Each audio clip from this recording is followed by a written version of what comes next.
Ce matin, une expérience scientifique vous a été proposée, d'accord? Qu'on a appelée situation 1. Est-ce que quelqu'un dans la classe peut nous rappeler en quelques mots quelle était cette situation, ce que vous avez observé, constaté, et les hypothèses émises par rapport à cette situation? Tu vas essayer, Alexis? Oui. Ah, ouais. Allez. Ce matin, on a fait une expérience. On a pris comme matériel, on a pris une bougie, un briquet et un récipient, un contenant. Et on a observé qu'on a allumé la bougie.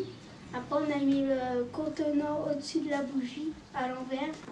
Et la bougie s'est éteinte en quelques instants. Quelqu'un d'autre veut passer après au constat, ce qu'on a noté? Oui, Charlotte, tu prends le relais? Merci, Alexis, bravo pour tes efforts, c'est très bien. Alors, ce matin, on a aussi aimé poser des questions ou trouver des hypothèses pourquoi. Quelle réaction aurait la flamme avec un contenant plus grand et en combien de temps s'éteindrait-elle? Première question, donc après on va valider plus tard. On va valider. Voilà. Quelqu'un veut prendre le relais peut-être? Non? Allez, Daniel, vas-y, c'est très bien, voilà. Cette séance qui se déroule dans une classe de CM2 établit un lien entre les sciences et les mathématiques par l'utilisation faite de données recueillies lors d'une expérience. Alors, on s'est posé beaucoup de questions. Alors maintenant, vous allez vous lever, je vous propose une situation numéro 2. Que va-t-il se passer si je change donc de contenant? Oui? La bougie va s'éteindre plus lentement parce que déjà, c'est vrai qu'elle est toujours plus alimentée, mais elle a quand même une plus grande place, donc elle peut plus prendre d'air avant de complètement être à bout de souffle. Par exemple, autre hypothèse, on y va, hein, de toutes les questions possibles. Oui, Willy? Qu'il y a tellement plus d'air que dans le petit récipient. Dans le petit contenant que la durée de la bougie va durer plus longtemps. Comment on va vérifier ça? Avec quels outils? Avec quels moyens? Comment on va s'y prendre? Et moi, ce que je vous propose, c'est maintenant, dans chaque groupe, vous réfléchissez, comment on va s'y prendre. D'accord? Comment on peut prouver ça? Comment on peut faire la démonstration?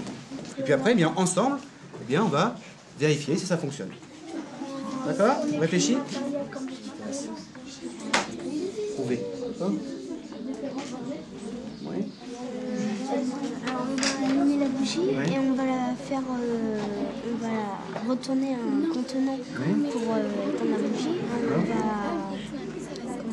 On va mesurer le temps que met la bougie à s'éteindre et ensuite on va voir lequel contenant a le plus d'air. Bon, par exemple. Hypothèse 1. Vu que le contenant est plus grand, la bougie peut s'alimenter plus longtemps car il y a plus d'oxygène. Hypothèse 2. La bougie fera une grande flamme dans le contenant. Si on veut là prouver quelque chose, comment on va s'y prendre? Ou autrement dit, qu'est-ce que ça met en relation là dans cette phrase-là? Qu'est-ce qui est important? Ce qui semble important? Certains l'ont trouvé d'ailleurs. De quoi parle-t-on dans cette phrase-là? Oui? De la flamme. Combien de temps Alors, donc de quelle notion? de la réaction de la flamme, enfin comment ça va se passer, comment la flamme va Oui, évoluer. d'accord. Le temps et... Donc là, il y a peut-être une question de temps, hein, c'est peut-être ça qui va bouger. Et puis, l'alimentation de la flamme, d'oxygène, l'alimentation. donc là, l'hypothèse, c'est certainement que plus le bocal va être grand, plus... D'accord. C'est bien ça, hein? On peut tout d'abord chronométrer la bougie dans le plus petit récipient et chronométrer la bougie dans le plus grand récipient. Les bougies qui sont à la même hauteur de nez. Pour savoir si le gros, il y a la même distance, enfin il y a la même quantité d'oxygène dans les deux ou pas. Parce que... Est-ce qu'on ne pourrait pas commencer par mesurer peut-être déjà le temps que met la bougie? Oui, Voilà, c'est bien ce que vous avez dit, en fonction de la taille du récipient. D'accord? Alors, attends, on va faire un petit tableau rapide.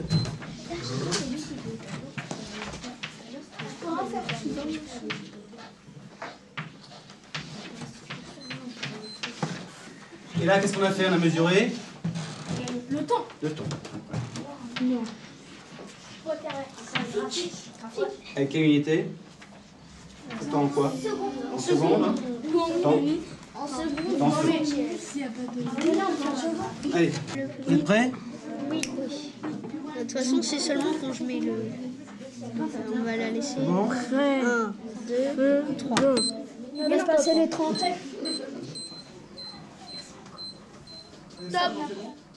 Toujours le top, le départ, top de fin. Oui. Allons-y. Top. Tu peux lâcher. Oui, c'est bon, Willy. Ouais, moi aussi, ça.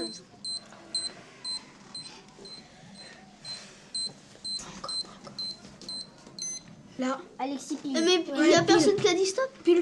Il n'y a personne qui a dit On n'a stop. pas vu la fumée. Si je l'ai vu. 34, 6. 06 ou 6? Ah, 06, d'accord. Et toi? 34, 93. Ah oui, donc toi, c'est plus près de... 34, moi j'ai 35. On l'arrondit à 34. De toute façon, normalement, il faut bien faire un choix. Et le dernier? Alors, Pour le dernier, il faut. tiens, Damien. Pour le dernier, Parce que, attention. Top. Celui-là, ça va pas. Non, c'est bon. Tu vois, Marius, ça? Oh, c'est bon.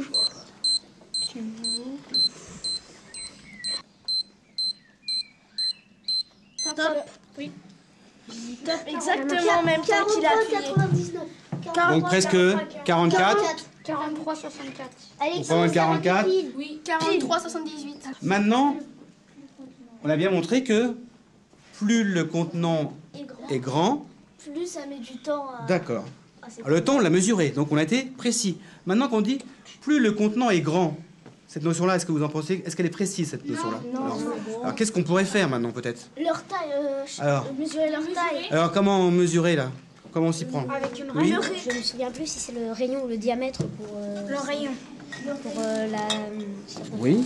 Mais qu'est-ce que tu veux mesurer, là, donc? on mesure Mais- sur la hauteur et puis la... Oui, mais Sur.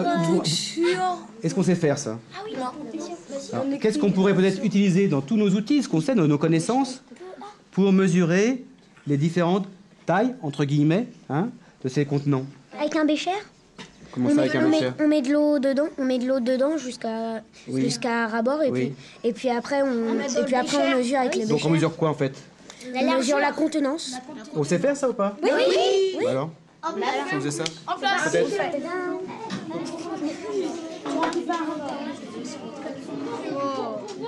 Allez, là, il y aura...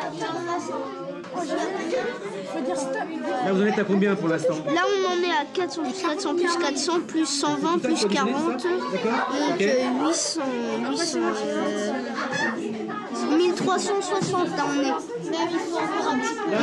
très bien. La base est faite. Allez, je dis de près. Oui, c'est 2, j'ai eu.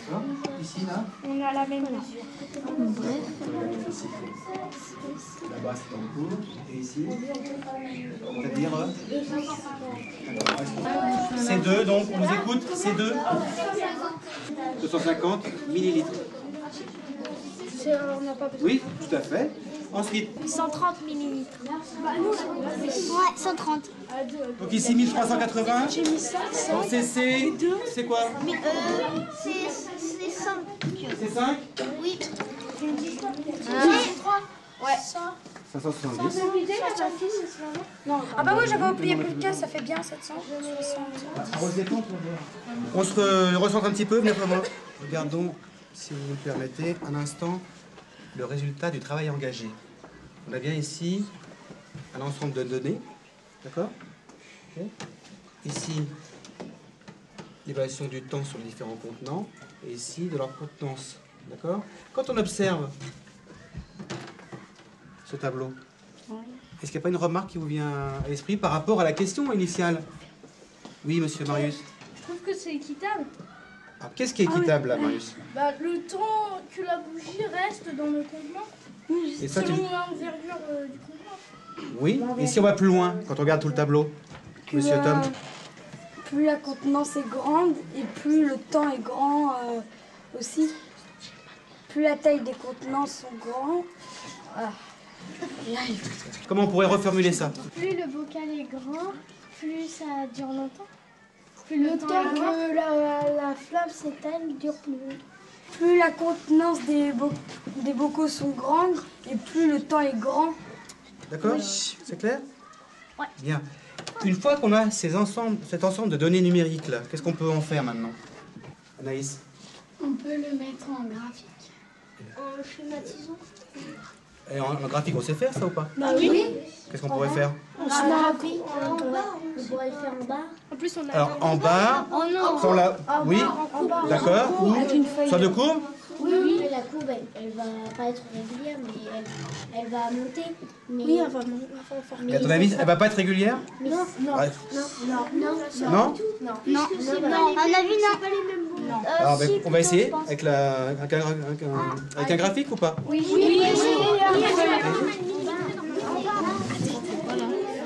Là, je mesure. On a fait les graduations pour le temps. Oui. En seconde, on ne sait pas comment faire pour... Alors, on a 1380 millilitres. Si on prend 1 cm égale 100 millilitres, donc 10 cm. 1000 millilitres. Oui. Et après, donc est-ce que c'est possible ça? Oui. Donc tu sépares là, tu marques par exemple là 100 millilitres, puis au deuxième 200, d'accord? Essaie de repérer après. Est-ce que c'est dire ou pas? D'accord? Laissez faire ça ensemble. Alors comment partager tout ça?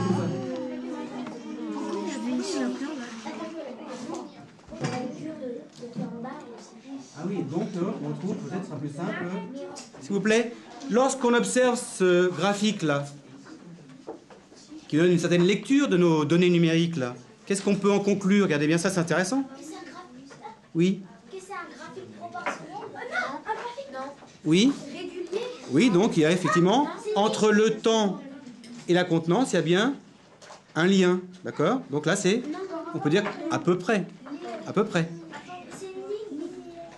Oui, c'est quasi linéaire, donc il y a une situation de proportionnalité, d'accord? Ok?